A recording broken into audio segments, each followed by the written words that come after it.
Ok, bon. Bonjour tout le monde. C'est une vidéo qui va surtout s'adresser à la gestion de la résidence dans laquelle on vit ici. Parce que je présume que ce sont des personnes qui sont plutôt occupées, qui n'ont pas forcément la possibilité de venir tout le temps nous voir. Et donc on a envie de faire plein de choses ici et on doit quand même prouver qu'on peut assurer, quoi. Donc ça va être un petit tour d'horizon très rapide du jardin. On est le 17 décembre je crois, donc voilà. Cette plate-bande qui est à droite de l'entrée du jardin, de l'entrée officielle on va dire. Je m'apprête donc à mettre des bordures afin que ça soit visible et propre. J'y ai replanté 3 mûriers, des mûriers blancs, une espèce qui pousse super bien par ici, qui donne de beaux fruits.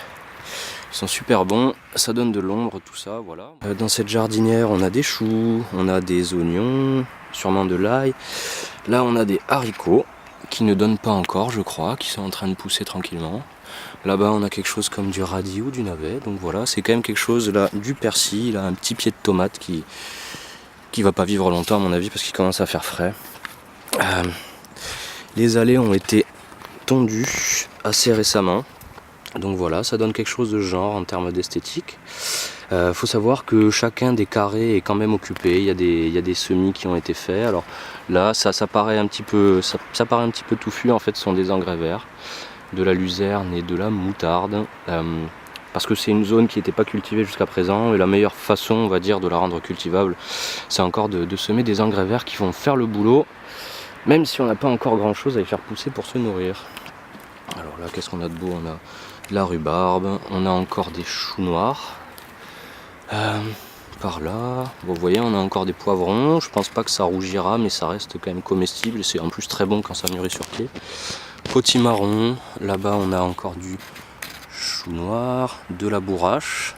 Ce sont des feuilles qui se mangent, les fleurs aussi en infusion, bon, etc. Par là on a des patates douces. Alors voilà, même si un néophyte voit là que des mauvaises herbes, en réalité on a des calories dans cette terre, on a de quoi manger. Là quelque chose qui a été semé assez récemment, donc il y a quoi? Du persil, un petit pied de courgette, des radis, c'est pas encore grand chose mais c'est pas grave. Ça fait son chemin. Là ce qui paraît mort, alors on a des roseaux qui permettaient de tenir je ne sais plus trop quoi, on a des pieds de maïs qui sont donc morts, là on a un épi de maïs qui est mort sur pied. Je coupe pas entièrement parce qu'il y a des variétés des espèces d'insectes qui passent l'hiver dans les tiges creuses en fait, roseaux, bambous, maïs et compagnie. Là on a un exemple de carré qui a été investi du coup par une personne de la résidence qui a voulu commencer avec des petits carrés pour apprendre, c'est assez pédagogique. Une vision des bordures donc qui seront faites au niveau des mûriers bientôt, ça ressemble à ça. Alors c'est de la planche bien costaud on va dire, avec des petits piliers que j'ai fait le plus proprement possible. Ça va permettre aux paysagistes de savoir où s'arrêter. Et ici l'idée c'est de repiquer des arbres fruitiers tant qu'à faire pour que ça puisse faire de l'ombre au jardin parce qu'on est plein sud donc dans le jardin et c'est vraiment compliqué l'été, hein. On est productif toute l'année mais en été ça s'arrête quoi. Ça s'arrête parce que même en arrosant ça ne suffit pas, il fait vraiment trop chaud. Il faut vraiment réhumidifier l'atmosphère etc. et le rendre un peu plus frais et supportable pour les plantes. Alors ça c'est la zone des buts. C'est vert, bon c'est clair.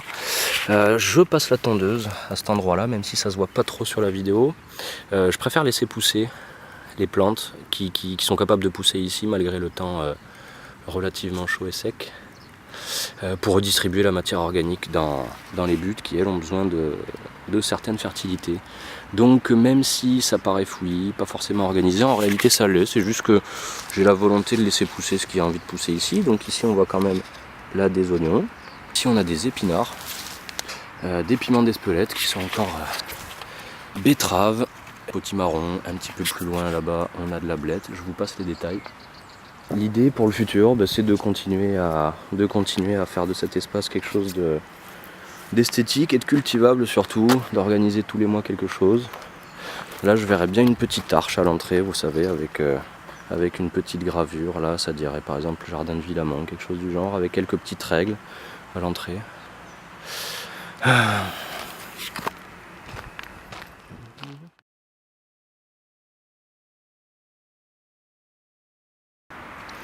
J'ai une demande à soumettre en fait Ça se situe, l'idée serait de faire une haie vive sur le grillage qui est là-bas.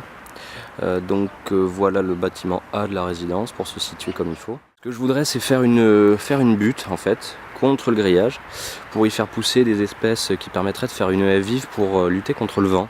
C'est le pire ennemi ici, hein, grosso modo, enfin avec aussi le manque d'humidité l'été et la chaleur.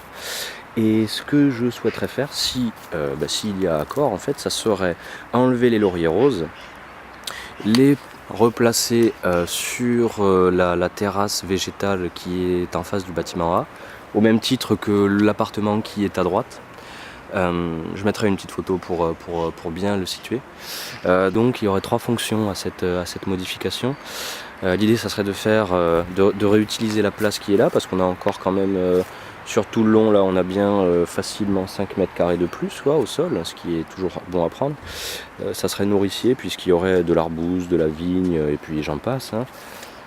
Ça permettrait du coup de relocaliser des lauriers qui ici sont moins utiles. Voici donc les 3 fonctions attendues.